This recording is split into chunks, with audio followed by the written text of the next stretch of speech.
Hello there everybody and welcome back to my channel, Literary Reviews by Rachel.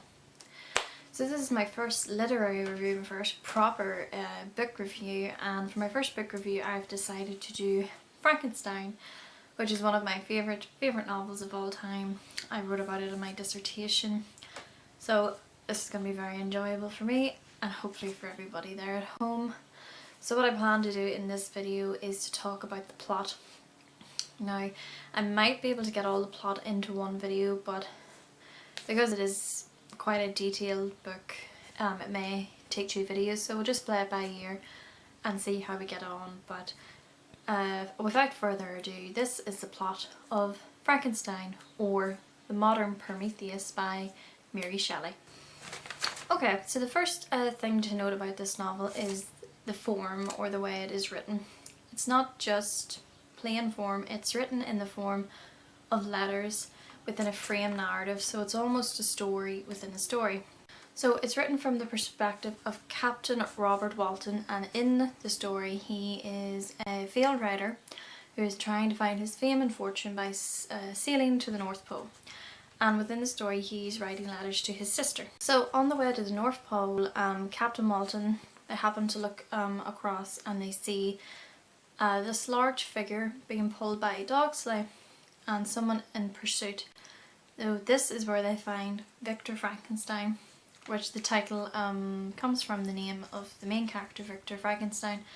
They find him emaciated, nearly dead really, and they take him on board. And by taking him on board they are able to get him back to health. Him and Walton strike up a friendship. Victor really advises Walter against going for fame or glory, because basically he knows how this can be the downfall, pride before the fall really. So after this sort of getting to know each other period, Captain Walton is able to convince Victor to tell him his tale. And the tale is recounted to us through the captain, so that Victor tells the tale to the captain, who then writes the tale in a letter to his sister. Victor tells us about his childhood in Naples. He grew up with a wealthy German family, born in Naples in Geneva. Victor has 2 brothers, Ernest and William. They're all encouraged to study science and appreciate the world around them, basically to study things higher than themselves. So they're all very outward looking, intelligent, well looked after children, and a very well rounded family. So as Victor is encouraged to read scientific theories, he becomes obsessed with outdated scientific theories that sort of try to explain the supernatural things maybe that science can't explain. So Victor gets very, very obsessed with these outdated theories, and despite the advice that he's given not to obsessively go after these kinds of books, Victor does it anyway. He goes on with his own theories and doesn't really take the advice of anybody else, and that's a theme that I'll talk about later, that not listening to the people around you basically, and going on hot-headed with whatever plan you have, and not taking on board anybody else's advice. But I'll come more to that later. So when Victor is 5, there's another addition to the family, and this is Elizabeth Lavenza. Hope I've pronounced that right. Elizabeth is an orphan and she is adopted into the family. Victor becomes very, very attached to Elizabeth and almost falls in love with her even at a very young age, and you can sort of tell from the plot that they're going to end up together in some shape or form. They're almost destined for each other in the way that it's written, you can tell. And another person that is adopted into the family as well around that time is Justine Moritz, and she used to play a significant role later on.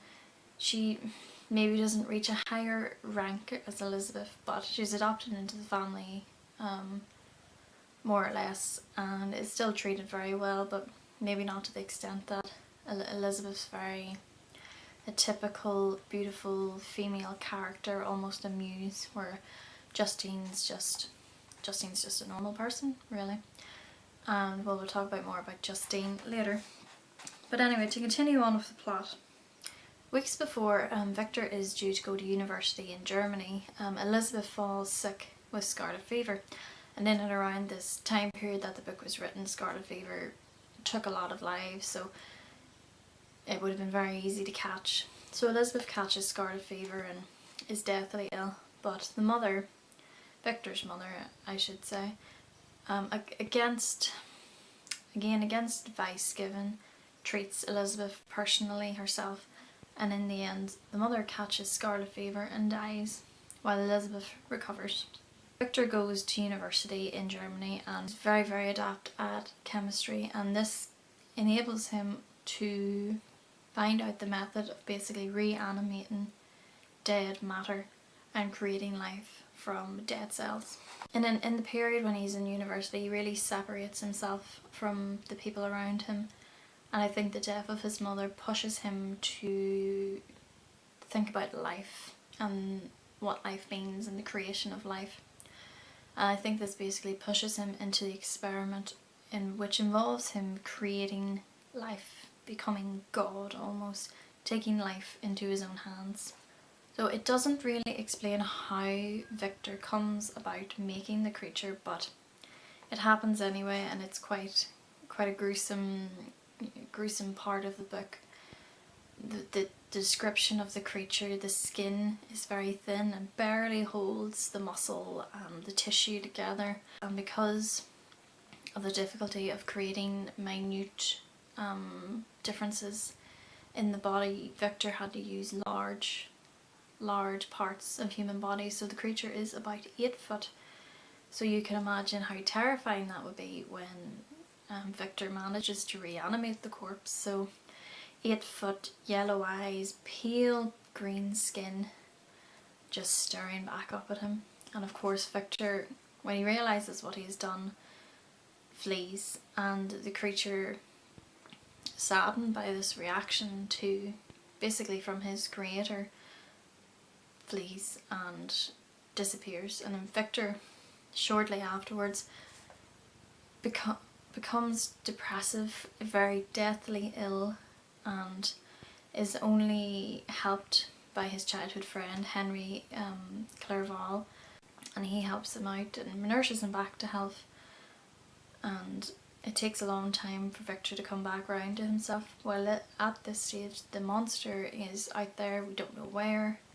Victor doesn't know where the monster is, or the creature I should say, where he is, what he's doing, nothing like that. So it's a mysterious kind of atmosphere. We don't know what the monster's intentions are. So there's a lot of mystery surrounding Victor's motives and what he had planned to do after the monster came to life, basically. So after about a 4-month period in which Victor recovers, he returns home to his family. And he doesn't return home to good news, unfortunately.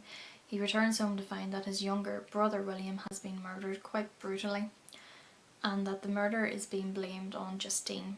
And Justine, who I mentioned earlier, is William's nanny almost, so she looks after him from the mother died. She basically took on the role of looking after William. We can assume that the monster is the one that killed William. However, Justine is blamed for the murder, as on her possession is found a locket owned by William that contained a picture of the mother.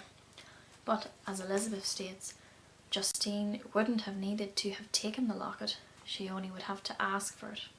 She wouldn't have to steal money from them, she wouldn't have to steal anything from them.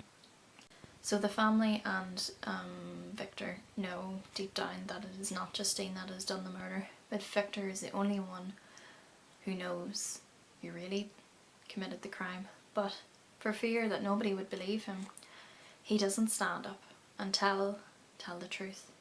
He just, out of fear of being disbelieved, Justine then is hanged for the murder. And I think that further adds to the theme of death and life and what death and life mean. And it's another life, I think, that Victor has on his conscience, whether or not it should be on his conscience. He takes it to his conscience almost. And Justine is, wrongly killed for something that she didn't do. So as the guilt further begins to eat away at Victor, he retreats into the mountains, and within this scene he is approached by the monster. And the monster pleads with him, you know, please hear my tale, please talk to me, don't cast me aside as you've done before. So Victor then agrees, right, tell me your tale. So the creature obviously then by this stage is able to talk and articulate what he means. He begins to tell us his tale that after he fled, he came in contact with a human family, and by watching them from a distance he was able to pick up different words and different parts of language. And also within his hiding place he found a lost satchel of books.